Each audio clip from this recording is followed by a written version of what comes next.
Welcome to Within the Frame, where we bring the most pressing issues across the globe into focus. I'm Kim Mok-yeon. One of U.S. President Donald Trump's boldest economic weapons is now on trial. The U.S. Supreme Court is hearing whether the president had the legal authority to slap massive tariffs under emergency powers, a ruling that could redefine the scope of executive trade policy. All these developments come as America is stuck in its longest ever government shutdown, grinding federal services to halt and shaking investor confidence. And over in South Korea, the nation is unveiling its biggest budget yet, 728 trillion won, focused on AI and future industries. But with deep political division, its execution still remains uncertain. Tonight, we connect the dots across two economies facing high-stakes turning points. And for this, we connect with Kim Mok-yeon, professor at Seogang Business School. Big welcome, Professor. Good evening. Pleasure to be here. And also joining us is Hwa-kyun Kim, professor of banking and finance at Texas A&M University's Mays Business School. Good to see you, Professor. Always a pleasure. So let's start a discussion with Professor Yong-jin. So the major legal battle unfolding in Washington first. So President Trump's high-stakes tariffs grounded in the International Emergency Economic Powers Act are now under the Supreme Court review. How do you interpret the legal weight of this case? And do you think it could end up redefining the boundaries of presidential authority on trade? Well, just think about the amount of tariff they collected, right, so far. And then the leverage they used, the tariff they use as average to get every trade partner, the agreement, from trade partners. So there are two things are related. First one is, huge chunk of money collected by the Trump administration under the name of tariff policy. And the second part is the negotiation power. If the court overturns the tariff, the Trump administration will need to repay tens of billions of dollars, it has already collected, right? And also it will undercut a core legal justification for a large chunk of Trump's tariff and potentially remove leverage for the in the trade talk. Basically, it could, append not only President Trump's America First trade strategy, but also, global negotiations. Trump has to leverage it to shape. Even though the Trump administration will try to find, other ways or authorities like, Section 232, deploy levies on a similar scale, it won't be easy. If that happens, countries including Korea and Japan, which promise substantial investment in the U.S. industries, may cancel their promised investment. This will hurt the base for the support for the Trump administration in the U.S. To me, it looks very likely for the court to overturn the Trump's, tariff. When considering the skepticism expressed, during a hearing at the High Court on Wednesday about President Trump's, authority to impose sweeping measures on countries around the world. The hearing ran nearly 3 hours, and everybody knows, right? The 9 justices are, weighing whether the president, lawfully invoke his authority under the International Emergency Economic Powers Act to levy the global tariff without Congress's approval, as well as a set of tariffs on Canada, China, and Mexico related to fentanyl. So it is not very good situation for Mr. Trump. Right. So it definitely is a big case that many eyes are focusing on. And Trump himself, in fact, called it one of the most important cases in U.S. history. So we'll keep close tabs. So as of now, over $90 billion in tariffs have already been paid under IEEPA. So let's invite Professor Hwa-kyun to the conversation. So if the court rules that these tariffs are actually unconstitutional, then will the government be forced to refund the money? And what kind of legal and economic complexities are we looking at? If the court indeed ruled against the tariff, then technically, yes, the door opens for refunds. And obviously, as you probably just asked with that intention, I think it's not as simple as like a flipping a coin or a switch to get the refund. If we view the tariff as like some form of tax, and if somebody pay more taxes than they're obliged to pay, then of course the refunds are given. And I also have some experience like that. And then if I pay more, then I get this. And then that part actually is pretty simple. So I think the process itself is not a big deal, but clearly there are a lot of moving parts in this case because as Professor the Kim mentioned, I think it's already about $90 billion collected and more to be collected, and they're just talking about like up to $1 trillion or of like in a huge revenue. So these type of things are really hard to give up. So from both the government side as well as the congressional side. So I think they'll try to challenge this process with some other ways, and also this is going to be only to the initially to those actually who file these suits. So therefore, the other small businesses, other importers actually who have paid, who haven't filed this kind of things, it's going to be like a marathon of like paperwork and this, kind of tug of war. So both, I think the practical and the legal procedure is going to be taking some time. And obviously, like just I just mentioned, because the amount is so big and this is going to have impact on the expenditure on like government side as well as some related the spillover part to the consumer side. This is going to have like a huge, the disaster in some sense. So I think I don't know how things will pan out, but there will be a lot of uncertainties both in terms of the new and the related legal battles and things like that involved. Right, definitely massive financial impacts will be expected. But even if those tariffs are actually struck down, Professor Hwag-yeon, Trump, I believe, still has a Section 232 as a backup, citing national security. How does that legal framework compare in terms of flexibility and presidential authority? Compared to this IEEPA, this is more narrow, like a narrow run on what the specific, industries or sectors. In fact, it's already being used for some of the areas like the steel and aluminums and things like that. So this is new. It's been around like early 1960s or something, and it gives the president the power to slap tariffs on imports if the Secretary of Commerce finds that they're a threat to America's national security. So it's more targeted, and also the president, not just President Trump, I think can use it if the Congress or the Department of Commerce, the State or Secretary of Commerce actually allows it. So the main difference, like I said, is going to be compared to the IEEPA, it's going to be slower because the full investigation needs to be done. And also, it should be much narrower in terms of focus. But if the government spends time, then they can definitely just use this for individual industry. It's going to take a while. And also, it's going to be somewhat different tone because in case of the IEEPA, I think the government was able to basically just do the massive, like, this general tariffs actually to any countries, like almost like a tit for tat type of things. That's not going to be available in case of the Section 2332. So I think it's going to basically taking more time, but at the end of the day, it's going to have a similar impact. So a very complex and long legal procedure could be expected. But beyond this legal tools now, there are also geopolitical angle on this. Trump has used tariff power as a bargaining chip in trade negotiations. We're all aware of that. That's very evident.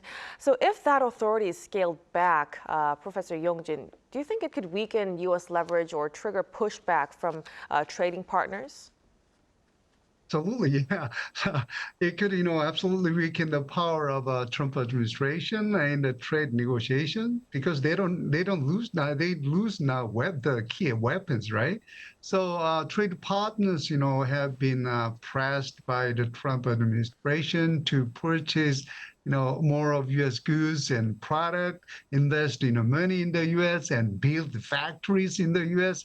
All these pressures and agreement, has been made based on or under this pressure might be gone if, the court, is, cancel that tariff or the authorities scaled back. Um, However, I don't think, the trade partners, suddenly or one time will cancel all of the promises of agreement they made to President Trump. Probably, minimal part of the agreement will be carried out to make the relationship with President Trump stable because, these all companies, may not easily estimate or expect, Mr. Trump's behavior. So they need to have, kind of weapons to make their relationship stable by doing some of the duties.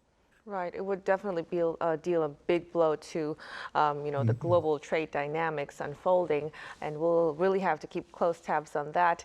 But now let's shift a little bit to the political paralysis that's unfolding alongside in America. So the U.S. shutdown is already impacting federal workers, food assistance, and also air travel. From a financial market perspective, Professor Hwagin, how much could this shake investor confidence as well?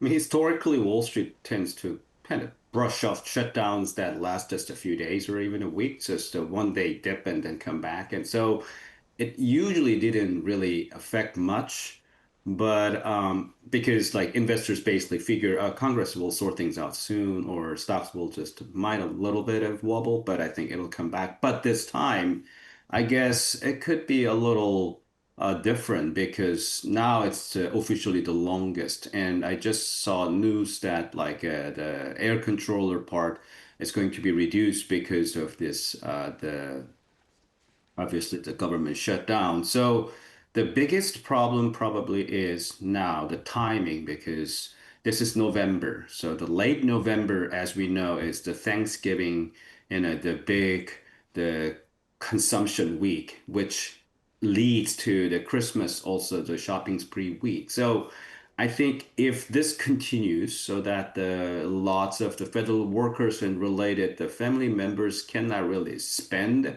during this like the big surge period of the consumption over the like about a month period, that's going to have impact on the December consumption data and things like that, and also the labor market data and things like that. So if this starts affecting the expectation starts affecting the analyst and also investor psychology, then I think that's when the stock market actually starts reacting to it, and then also the bond market actually may follow, and then that could be an issue. So I mean, if it continues and also it actually overlaps with the November December the period, I think this could have some major impact.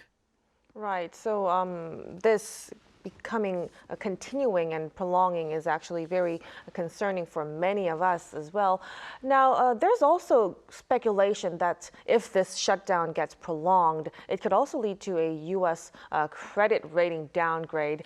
Professor Yongjin, how real is that risk? And also, how might global markets react? In general, a brief U.S. government shutdown, like Professor Hwagin mentioned, unlikely to affect the U.S. Sovereign credit ratings and most U.S. public finance credit. There are two different levels, right? The U.S. sovereign credit rating and then U.S. Public finance credit rating. And also the macroeconomic impact of a shutdown had been more and also is limited in near term. However, like a prolonged shutdown, particularly if accompanied by significant, funding withdrawals or workforce reductions, could slightly slow U.S. economic growth to negatively affect the U.S. credit ratings. Federal budgets, directly when it comes to, the credit ratings for U.S. The finance, public finance, the federal budget directly support many functions carried out by state, local government, and not-for-profit entities and federal. So, federal spending drives economic activities. that underpins public finance credit quality.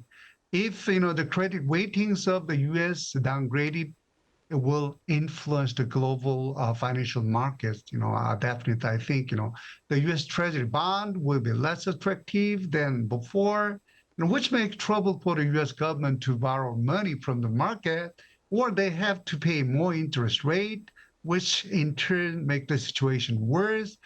To put U.S. economy and the world economy in a vicious circle further.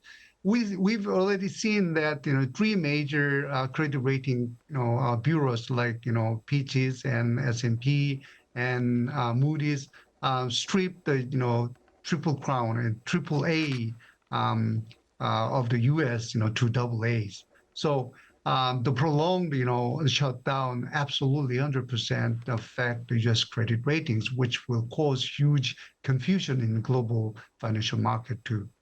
Right, so the key would be on how long it would last, and we will keep close eyes on that. But Professor Yongjin, let's shift our attention to South Korea right now. President Lee is proposing a 728 trillion won budget, branding it the country's first AI-era budget. So from a macroeconomic perspective, does this signal a meaningful shift in industrial policy, and how do you think markets would likely respond? Well, everyone knows, at the moment, several Korean companies play a very critical role in semiconductor industry, which is the basis for the AI development. And Korean, developed AI foundation model is in the top 10 list of the world. And Korean robotic companies, and battery companies are doing well. So all of this, means that Korean economy may, have some power to lead the world into the, further AI era. From this perspective, the proposed budget for AI by Korean government will contribute to further development of AI infrastructure and AI era. And the market is responding very positively recently, as everybody's seeing the 4,000 Kospi. That's amazing, right? But however, I don't think it will bring a significant change to the industrial policy at the moment. We'll see and how this budget is spent and how this budget configure the AI the ecosystems, and then to transform current Korean industrial structures into AI. Then, Professor, let's zoom a little bit on the budget's fiscal scale as well. So this AI budget expansion really sparked concerns about fiscal sustainability as well. So, given Korea's growing debt and its non-reserve currency status, how serious do you think are the long-term risks of this? Well, this is the first time, Korean government debt, goes over like 50% of GDP, right? So, as you mentioned, many people, in particular the opposition party, express serious concerns about the long-term sustainability of our, Korean government fiscal policies. But this the expansionary fiscal policy proposed by Korean government, kind of inevitable at the moment. So, considering the size of Korean economy and the economic situation of Korea now we face, that's not very good. Just a couple of sectors are doing very well, but most of them are not very good. So I don't think it will cause significant problems in the future due to this expansionary fiscal policy. Furthermore, the Korean government I think will be proposing a framework in which it will manage the government debt to less than 50% of GDP by expediting the economic growth. So we'll see, but we don't have to too much worry about the expansionary fiscal policy at the moment. Right. But the most important thing is that if this would pass the National Assembly, right? But we are currently experiencing a political deadlock. Professor Hwa-kyun, if Korea's budget impasse drags on, how might global investors actually interpret the delay? And do you think it could affect Korea's policy credibility or long-term competitiveness as well?